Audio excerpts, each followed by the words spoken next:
T.O.P.T.I.P. T.O.P.T.I.P. Hi, my name's Arpun and I'm an SEO consultant at Distilled, now BrainLabs, and my top tip is for any site that's looking to build out their SEO strategy. So my top tip is to incorporate content and SEO together from the get-go. If you think back to the marketing funnel, your SEO strategy should aim to hit each of those sections, right from awareness to action. And for awareness, I'm recommending evergreen content. So this is content that is long-lasting, doesn't have an expiry date, is related to the brand or the industry, and isn't a hard sell. The idea being it's long-lasting, will always bring traffic and awareness to your site. So I'd use tools such as Ahrefs to find relevant keywords and search volumes and incorporate those into your content. I'd also use Google Trends to see if there's any seasonality with that content and use that to schedule and publish.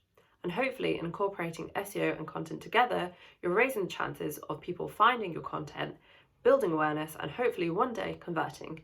You can read a whole lot more about this on distilled.net. Thank you.